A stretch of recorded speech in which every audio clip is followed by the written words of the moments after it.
વિશ્વામિત્રી નદીની જળ સપાટીમાં વધારો થતાં શહેરના કારેલીબાગ વિસ્તારમાં આવેલા જલારામનગર વસાહતમાં પાણી ભરાયા, લોકોને નજીકની શાળામાં ખસેડાયા।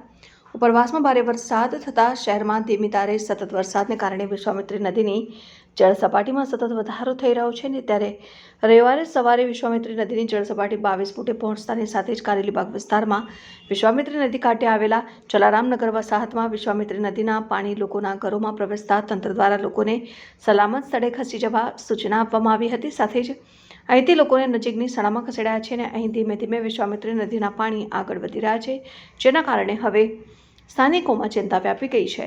લોકોની ઘરવકરીને નુકસાન સાથે સાથે મગર અને સરીસૃપ જીવોનો ખતરો પણ વધ્યો છે। શાળામાં પ્રવેશવામાં આવેલ લોકો માટે NGO તથા સમાજસેવી સંસ્થાઓ દ્વારા જમવાની વ્યવસ્થા કરવામાં આવી રહી છે।